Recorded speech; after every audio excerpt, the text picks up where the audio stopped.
ચલો, જય શ્રી કૃષ્ણ. ફરીથી મળીએ છીએ આપણે પાછા. સીધું કીર્તન છે, મંગળા સમયનું કીર્તન છે. ભોર ભય નવ કુંજ સદન તે આવત લાલ ગોવર્ધન ધારી. લટપટી પાગ મરગજી માલા શિથિલ અંગ ડગમગી ગતિ ન્યારી. બિન ગુનમાલ બિરાજત ઉર પર નખ ક્ષત દ્વિજ ચંદ અનુહારી.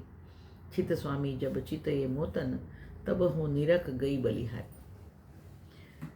હવે પ્રભુ કુંજમાં જાગ્યા, બરાબર, અને પ્રભુ બહાર પધાર્યા તો ભોર ભયે નવ કુંજ સદન તે આવત લાલ કોણ કે ગોવર્ધનધારી. જેણે ગિરિરાજ પર્વત ધારણ કર્યો તો એ પ્રભુ કુંજમાંથી જાગીને બહાર પધાર્યા છે.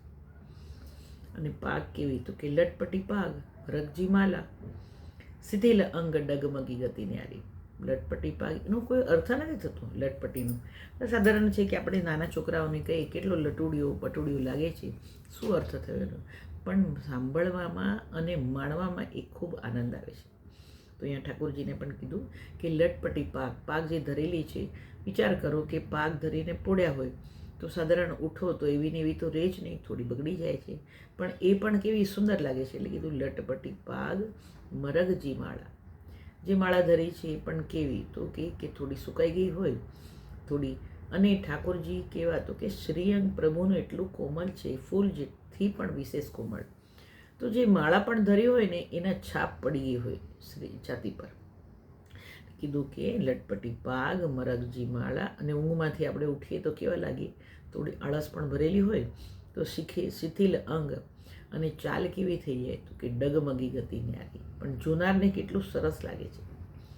કેમ તો કે પ્રભુ દરેકનું પ્રિય પાત્ર છે, અને પ્રિય છે એટલે જેવી રીતના પણ પ્રભુ પોઢ્યા પણ સુંદર લાગે, જાગેલા પણ સુંદર લાગે, બેઠેલા સુંદર લાગે, વાતો કરતા સુંદર લાગે, નાચતા કૂદતા બધા સુંદર જ લાગે ઠાકોરજી.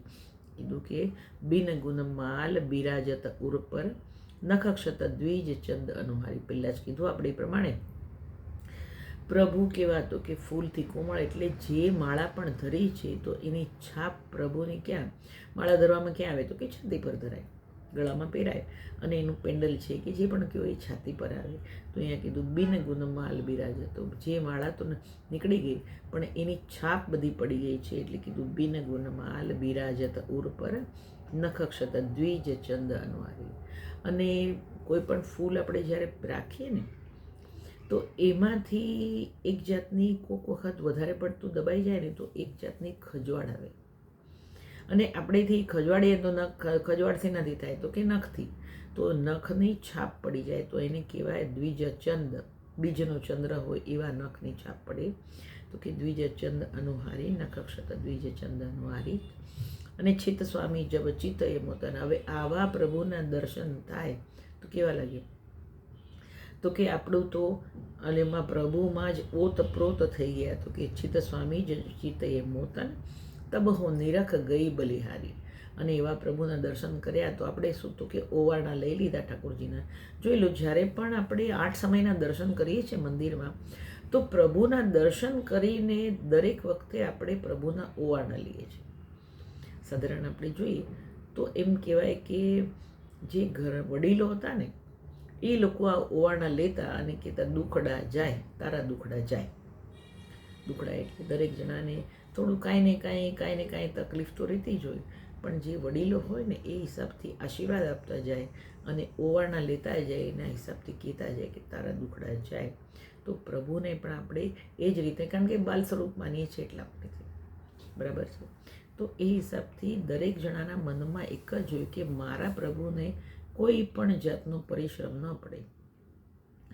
જો દુઃખ દૂર કરવા એ માં જે હોય તો માને પોતાના બાળકને કાંઈ પણ તકલીફ થાય તો એને એમ લાગે કે મારા છોકરાને દુઃખ પડ્યું છે.